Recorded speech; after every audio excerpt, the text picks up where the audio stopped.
नमस्कार दोस्तों, मेरा नाम ममता हरीश भाई परवार है। मैं मेरे जर्नलिज्म के अभ्यासक्रम अंतर्गत आज सुमन बोराना जी है अपने साथ, उसका इंटरव्यू ले रही हूँ। वो दूरदर्शन समाचार में जर्नलिस्ट है, वो पत्रकार होते हैं। अच्छा। सुमन जी, आपका स्वागत है। सुमन जी, आपकी जर्नी के बारे में कुछ बताइए। मेरा नाम सुमन बोराना है। पिछले 4 साल से वीक न्यूज़ अहमदाबाद के साथ as a reporter, as a correspondent काम कर रही हूँ। मेरी जर्नी, मैंने ग्रेजुएशन जो है वो बीएससी में किया है विद मैथ्स के साथ, और विद ग्रेजुएशन के बाद जर्नलिज्म में आना ये लाइफ का टर्निंग पॉइंट था, क्योंकि दोनों की फील्ड बिल्कुल अलग थी। फिर मैंने जो गुजरात यूनिवर्सिटी से अपना मास्टर्स जो है वो जर्नलिज्म के अंदर कंप्लीट किया, और उसी के दौरान मैंने अपनी इंटर्नशिप जो है वो दूरदर्शन के साथ स्टार्ट की थी एज ए रिपोर्टर। फिर इस जर्नी के साथ साथ मैं आज पिछले 4 साल से लगातार ही दूरदर्शन के साथ काम कर रही हूँ, अलग अलग सेगमेंट्स के ऊपर। सुमन जी, फील्ड रिपोर्टिंग के बारे में आप कुछ बताएंगे जर्नलिज्म? जर्नलिज्म में जब हम रिपोर्टर की बात करते हैं तो रिपोर्टर का सबसे पहला जो फर्स्ट एस्पेक्ट होता है वो फील्ड रिपोर्टिंग ही होती है, क्योंकि रिपोर्टर जो है वो फील्ड पर जाकर अलग अलग जानकारियाँ जुटाता है, फिर वो अपनी जो पर्सपेक्टिव जो भी उसका चैनल होता है उसको प्रोवाइड करवाता है। तो सेम उसी तरह मैंने भी अपनी जर्नी की स्टार्ट की थी। पहले मैं जो सॉफ्ट स्टोरीज होती थी उस पर काम किया करती थी, उसकी जानकारी अलग अलग जगहों से इकट्ठा करना, जिस इंसान की वो कहानी है उस इंसान से बात करना, उसकी पूरी जानकारी लेना। उसके बाद जो न्यूज़ का फॉर्मेट है, अगर हम न्यूज़ के लिए काम कर रहे हैं तो न्यूज़ के फॉर्मेट के अनुसार उसका एक स्क्रिप्टिंग पूरा तैयार किया जाता है। अगर आप प्रोग्राम के लिए काम कर रहे हो तो आप प्रोग्राम की स्क्रिप्टिंग करते हो, और ऐसे करते करते हमने फील्ड रिपोर्टिंग के अंदर काम स्टार्ट किया, जिसमें फिर दूरदर्शन के लिए ज़्यादातर जो सरकार की योजनाएं हैं उसके ऊपर जो ग्राउंड रिपोर्ट, ग्राउंड लेवल पर जो काम हो रहा है वो हमने जाकर काम किया। साथ ही में जो अलग अलग इवेंट्स होते हैं, जब प्रधानमंत्री आते हैं या कई बड़े बड़े नेता की गुजरात में अलग अलग इवेंट्स होते हैं, विजिट होती हैं, तो वहाँ पर जाकर हमने उसकी रिपोर्टिंग की, हम उसकी लाइव रिपोर्टिंग करते थे।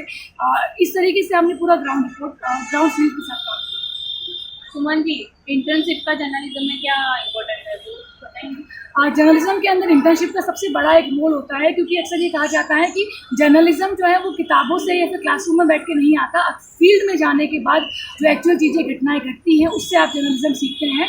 तो इंटर्नशिप का मेरी ज़िंदगी में भी बहुत बड़ा अहम रोल रहा। जब मैं अपने मास्टर्स के सेकेंड ईयर में थी तभी से मैंने इंटर्नशिप स्टार्ट कर दी थी, और इंटर्नशिप के करने के साथ साथ ही उसके बाद मैंने अपनी जॉब जो है वो यहाँ पर ज्वाइनिंग की। तो इंटर्नशिप जो है वो आपके लिए सभी की लाइफ में, जर्नलिज्म की लाइफ में बहुत बड़ा एक रोल अदा करता है, कि आप जो किताबों में पढ़ रहे हैं उसको आप प्रैक्टिकली फील्ड पर देख पाते हैं, जिसे आप रिपोर्टिंग कहते हैं या एंकरिंग कहते हैं। उसे किताबों में पढ़ने की बजाय जब आप खुद फील्ड पर करते हैं, जब आप एंकरिंग करते हैं या जब आप लाइव शो में एंकरिंग करते हैं, तब क्या क्या कठिनाइयाँ आती हैं, क्या चैलेंजेस आते हैं, जब आप ग्राउंड पर रिपोर्टिंग कर रहे होते हैं तो किन परेशानियों का आपको सामना करना पड़ता है, वो आपको जो है वो इंटर्नशिप के दौरान, ऐसे कहते हैं कि इंटर्नशिप में एक ट्रेनिंग, तो जर्नलिज्म में जर्नलिस्ट बनने की पहले जो ट्रेनिंग होती है उसे इंटर्नशिप के तौर पर की जाती है, जो बहुत ही हर जर्नलिज्म के स्टूडेंट को एटलीस्ट करनी चाहिए।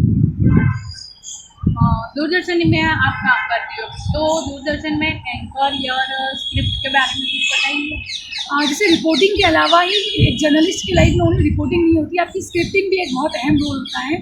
जैसे कि मैंने कहा है कि न्यूज़ के लिए अगर आप काम कर रहे हैं तो आपकी स्क्रिप्टिंग अलग होती है, जो एक पैकेज जो हम बनाते हैं वॉइस ओवर और एंकर लिंक के साथ, बाइट्स के साथ, वो बनता है। वही जब आप एक प्रोग्राम के लिए काम करते हैं तो उसकी जो रिपोर्टिंग होती है, एंकरिंग होती है, स्क्रिप्टिंग होती है, वो अलग होती है। एंकरिंग की जब हम बात की जाए तो एक आप लाइव शो के लिए एंकरिंग करते हैं, उसमें आपको कमांड्स दी जाती हैं, और जो करंट न्यूज़ जो बुलेटिन आप रीड करते हैं तो उसको करंट में लाइव में आप एंकरिंग करते हैं। वही जब आप कोई शोज़ की एंकरिंग रिकॉर्ड करते हैं तो रिकॉर्ड वाली एंकरिंग में आपके पास कई चांसेस होते हैं कि आप रिटेक कर सकें, लेकिन वही जब आप लाइव एंकरिंग करते हैं तो उसमें आपके पास ऐसे मौके नहीं होते। लाइव एंकरिंग में आपको ज़्यादा सचेत रहना पड़ता है, ज़्यादा सावधान भी रहना पड़ता है, और इस तरीके से रिपोर्टिंग, एंकरिंग और स्क्रिप्टिंग जो है ये 3 पार्ट जर्नलिज्म के काफ़ी है। आप आज के जर्नलिस्टों को आप अपने बारे में, मतलब जर्नलिस्ट के बारे में कुछ बताइए। आज के स्टूडेंट्स को बस यही कहना चाहूँगी कि आप ज़्यादातर प्रैक्टिकल नॉलेज, अगर आप जर्नलिज्म कर रहे हैं तो आपके लिए प्रैक्टिकल फील्ड का नॉलेज जो है वो बहुत ज़रूरी है, क्योंकि अक्सर जो आप किताबों में पढ़ते हैं या फिर अक्सर आप जो ऑफिस में बैठ के डिस्कस करते हैं, लेकिन जब आप फील्ड पे जाते हैं तो चीज़ें बहुत अलग होती हैं। आप लोगों से मिलते हैं, आप लोगों के इंटरव्यू लेते हैं। हर जर्नलिस्ट को एक इसका आइडिया होना चाहिए कि चाहे आप एक चाय वाले का इंटरव्यू ले रहे हैं फिर चाहे आप मिनिस्टर का, तो दोनों से कि दोनों को जो सवाल पूछे जाएंगे या दोनों से बात करने का जो तरीका होगा या फिर दोनों को अपने इंटरव्यू के लिए कंफर्टेबल किस तरीके से किया जाए, ये सबसे ज़्यादा आपको ध्यान रखना है। और अपनी लाइफ में इंटर्नशिप को ज़रूर एक अच्छा सा एक एक्सपीरियंस आप हर जर्नलिस्ट को करना चाहिए।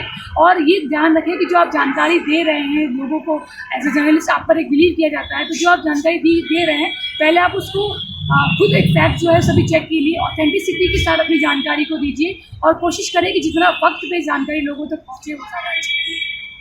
सुमन जी, आपके अति व्यस्त शेड्यूल में आपने यहाँ मुझे इतना टाइम दिया, उसके लिए मैं आपका बहुत बहुत धन्यवाद।